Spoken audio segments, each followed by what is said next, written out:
Welcome to another episode, and today is a day that I am so excited about. I can't even begin to cover how amazing this is for me. I get the opportunity to sit down and really take a good, solid look at the series that ignited my passion for gaming, that brought my soul into the world of video games, the MegaMan Classic Series. This one's gonna take a while, so sit down and get comfy, pop some popcorn, and here we go.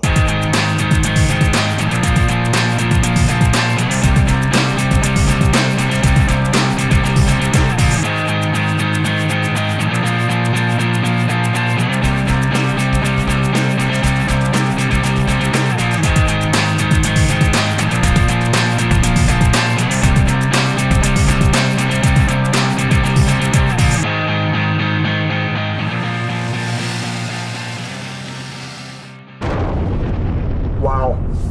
I don't even really know where to begin with the insanity that has overtaken my life. MegaMan the Classic Series. It all started back in 1987 when Capcom, still a very beginning company, decided they wanted to put out an action platformer game and see how that would do with the arcade action on a home console.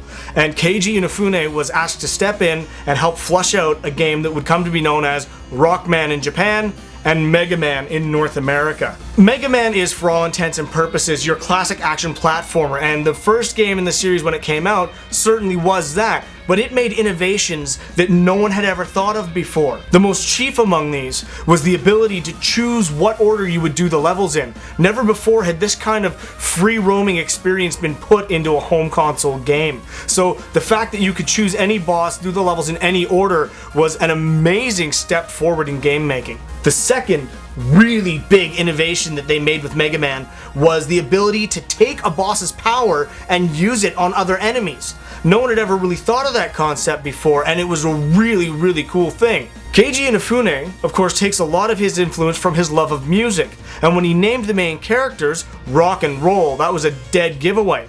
Later, when Proto Man showed up, his name was Blues, which was another music reference, and of course, treble and bass over here were known as gospel and forte, also musical terms. The other big innovation for the first MegaMan game was based on a very popular game still in Japan today, Rock, Paper, Scissors. The idea that one boss's weapon would trump another boss, and this little game of one-upmanship added a depth of strategy to playing through the levels. If you knew what order to do them in, you could fly through the game a lot quicker. Difficulty is one of the big hallmarks of this series.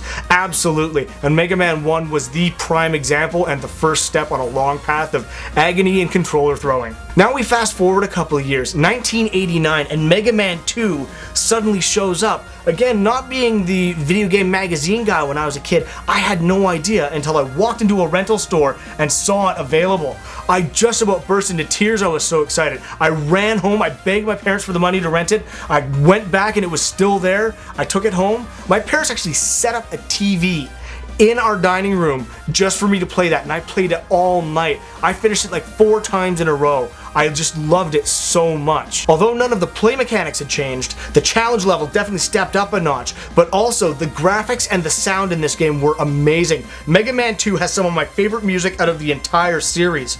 The music from that game is so popular, in fact, that a band called the Megas made an album called Get Equipped, and it's rock ballad covers of every track from that game. Highly recommend picking it up if you haven't listened to it already. In 1990, MegaMan 3 hit store shelves, and as always, the series had a couple of new innovations to keep things interesting. The first of which was Breakman, who would later be renamed as Proto Man. He would show up at random points and challenge you to a duel, and after he felt you'd shown him enough, he'd let you proceed through the level. Now, the most major milestone to show up in MegaMan 3, Rush. Our faithful sidekick, our pet, our companion, our jumping coil, our submarine, our jet. Basically, he was to replace all of those items in MegaMan 2 that helped us access hard to get to areas and find secrets. This was also the game that introduced the slide maneuver, which became a staple in the rest of the series and adds a whole lot to how you play through and how you battle the bosses. Another key feature of MegaMan 3 that was quite surprising was that after you finished the first 8 Master Robots, you had to fight all 8 of the Master Robots from MegaMan 2 in the guise of the Doc robot form. The challenge on these levels, fighting 2 bosses per stage, was insane.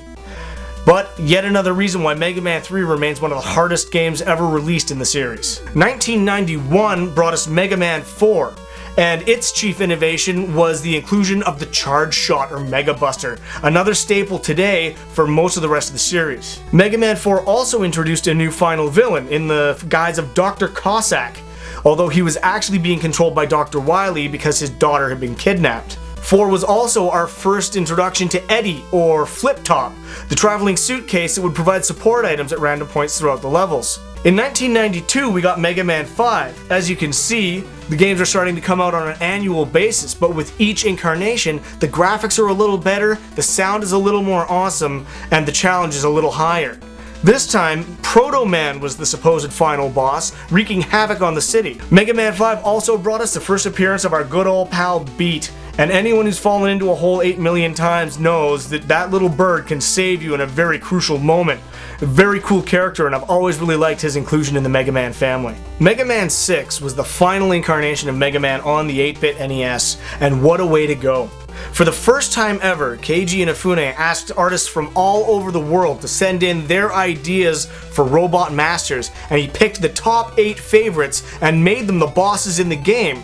The concept for the story was that there was an international robot building contest hosted by Mr. X.